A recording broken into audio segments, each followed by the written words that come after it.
से जख्मी हुए, अस्पताल में दोनों का इलाज जारी। कासगंज में फेमस होने के लिए मरने की नौटंकी, युवकों ने सड़क पर स्टॉपर लगाकर बनाई रील, मरने का किया नाटक। बहराइच में जानवर चराने गए बुजुर्ग की तालाब में डूबने से हुई मौत, पुलिस ने शव को तालाब से निकाला बाहर, जांच जारी। बदायूं में पुलिस को मिली बड़ी कामयाबी, 3 लुटेरों को किया गिरफ्तार, चोरी की बाइक समेत हथियार भी बरामद। झांसी में मामूली विवाद को लेकर 2 पक्षों में हुई मारपीट, एक महिला समेत 3 लोग हुए जख्मी, अस्पताल में भी दबंगों ने किया हमला। बांदा में यमुना नदी में पैर फिसलने से 12 साल के बच्चे की मौत हो गई, अस्पताल ले जाने पर डॉक्टरों ने मृत घोषित कर दिया। रायबरेली में नशे में धुत पुलिस कर्मियों ने किया हंगामा, साथियों के साथ किया बदुता, पुलिसकर्मी को लिया गया हिरासत में। उत्तराखंड के पिथौरागढ़ में फंसे 400 लोगों का एसडीआरएफ ने रेस्क्यू किया है, रास्ता बाधित होने की वजह से ये लोग फंस गए थे। यूपी के वाराणसी में फिर बढ़ा गंगा का जलस्तर, घाटों तक पहुंचा गंगा नदी का पानी, नाव सेवाएं भी की गई बंद। उत्तराखंड के हरिद्वार में खतरे के निशान से ऊपर बह रही है गंगा नदी, निचले इलाकों में जारी किया गया अलर्ट। मुरादाबाद में बारिश के बाद बाढ़ से बिगड़े हालात, दिल्ली लखनऊ हाईवे पर भरा पानी, लोगों को आवाजाही में हो रही है परेशानी। बुलंदशहर में लगातार हो रही बारिश से इलाके हुए जलमग्न, सरकारी अस्पताल में भरा पानी। गोंडा में घाघरा नदी का जलस्तर बढ़ा, कई गांवों में बाढ़ आ गई, प्रशासन ने लोगों से निचले इलाकों को खाली करने के दिए निर्देश।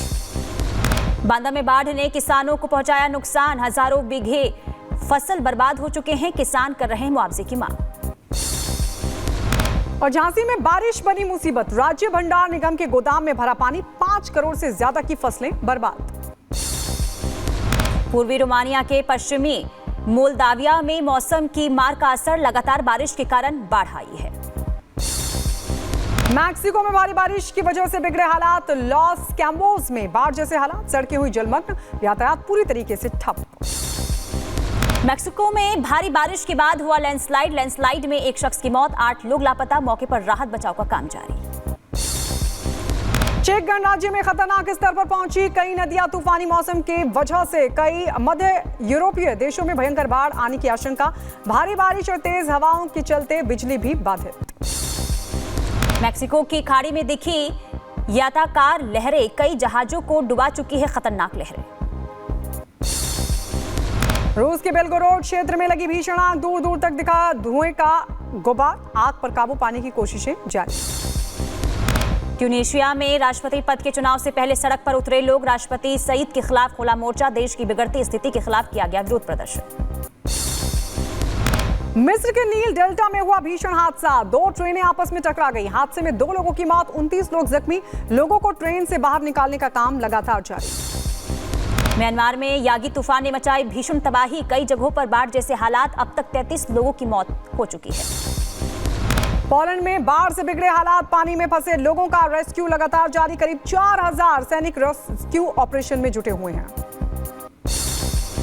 यूक्रेन की डिफेंस इंटेलिजेंस ने ब्लैक सी में रेड की, रूसी ठिकानों पर हमला किया गया, रूसी विमान Su-30 को मार गिराया गया। रूस यूक्रेन युद्ध पर नाटो का बयान, यूक्रेन को रूस पर हमला करने का पूरा अधिकार, यूक्रेनी हमलों को पूरी तरह से वैध बताया।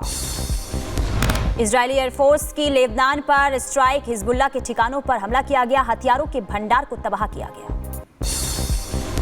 इजरायल के तेल अवीव में सड़कों पर उतरे हजारों लोग, बंधकों की जल्द वापसी की उठाई मांग। इजरायल ने गाजा पर बरपाया कहर, दक्षिणी गाजा पर किया हमला, 14 लोगों की हुई मौत। और बीजिंग में शरद ऋतु के त्योहार की तैयारियां जोरों पर, तैयारियों की वजह से सड़क पर लगा लंबा जाम, 3 घंटे तक फंसी रही गाड़ियां भी।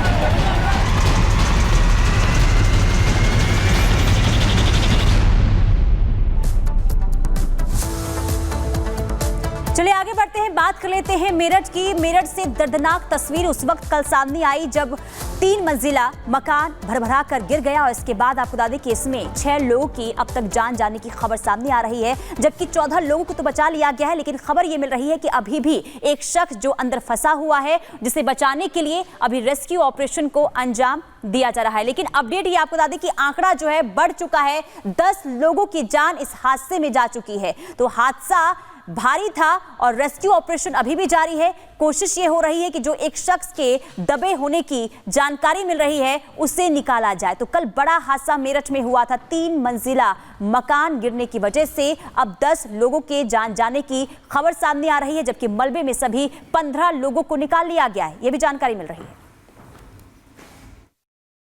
15 लोगों का जो उनके रिलेटिव्स थे, उनके द्वारा बताया गया था परिवार के लोगों के द्वारा कि 15 लोग उस टाइम घर में थे, जिनमें से 3 उसी टाइम निकल गए थे, बाकी 12 लोग बचे थे। 12 में से 9 लोग अभी तक डेड हैं और 2 लोग अभी स्टेबल हैं। तो टोटल 15 लोगों में से 14 लोग बाहर आ गए हैं परिवार के, और एक और बचा हुआ है जिसके लिए लगातार एनडीआरएफ और प्रशासन पुलिस लगातार उस पर रेस्क्यू ऑपरेशन चल रहा है। और अभी तक जो डेथ टोल है वो 9 लोगों की है। तो मरने वालों का जो आंकड़ा है वो 10 तक जा पहुंचा है। सीधे ग्राउंड से हमारे सहयोगी साहिल हमारे साथ जुड़ गए। ये बहुत ही दर्दनाक हादसा साहिल हुआ है, अभी क्या वहां से पता चल पा रहा है, क्या आप देख पा रहे हैं, क्या कुछ और लोग अभी दबे हो सकते हैं वहां पर? देखिए, काफ़ी दर्दनाक हादसा है और लेटेस्ट अपडेट यह है कि 15 लोगों को यहां से बाहर निकाला जा चुका है, जिसमें अब तक 10 लोगों की मौत हो चुकी है। तस्वीरों के माध्यम से मैं दिखाना चाहूँगा, अभी फिलहाल जो स्थानीय लोग हैं वो यहां पर मौजूद हैं। जो लोगों का रेस्क्यू ऑपरेशन था वो ख़त्म हो चुका है। एनडीआरएफ ने और डीएम ने ये जानकारी दी है कि जो परिवार के 15 लोग इस मलबे के नीचे दबे हुए थे, उन सभी को बाहर निकाला गया है। 10 लोगों की मौत हो चुकी है, जिसमें छोटी छोटी बच्ची भी शामिल हैं। इसके अलावा 2 लोग जो हैं वो हॉस्पिटल में एडमिट है और 3 लोग जो हैं वो सेफली रेस्क्यू किए जा चुके हैं। ये लगभग 200-250 गज का पूरा ये हिस्सा है जिस जगह पे मकान बना हुआ था, और ये बताया जाता है कि काफ़ी ज़्यादा ये मकान पुराना था, जिसके चलते ये जो हादसा है शनिवार की शाम देखा गया। ये आप देख सकते हैं पूरा मलबा यहाँ पे बिखरा हुआ है। एनडीआरएफ का जो रेस्क्यू ऑपरेशन है वो यहाँ पे पूरा समाप्त हो चुका है, लेकिन अभी बताया जा रहा है कि ग्राउंड फ्लोर पर यहाँ पे एक जो डेयरी थी वो यहाँ पर चलाई जा रही थी, और डेयरी के जो जानवर है वो कहीं ना कहीं अभी मलबे में हो सकते हैं। उसको लेकर जो है अभी भी प्रशासन को स्टैंड बाय पे रखा गया है। लेकिन ये तस्वीर आप देखिए, ये पूरा एक तरीके से इसको रेस्क्यू करने में काफ़ी समय लगा, क्योंकि बारिश भी थी, रात का समय था, तो एनडीआरएफ की टीम को काफ़ी ज़्यादा मशक्क़त करनी पड़ी। जो उनके इक्विपमेंट्स के ज़रिए ही इस पूरे मलबे को तोड़ा गया, हटाया गया। उसके बाद लोगों के जो शव थे वो बाहर निकाले गए। लेकिन अब जिन परिवार के सदस्यों की मौत हुई है उस घर में मातम का माहौल पसरा हुआ है। लेकिन अभी भी जो पुलिस प्रशासन है वो अब कहीं ना कहीं इस मामले में जांच करेगा। जांच के बाद जो कानूनी कार्रवाई होगी वो इस मामले में की जाएगी। लेकिन आलम यह है कि यहाँ पे पूरी तरह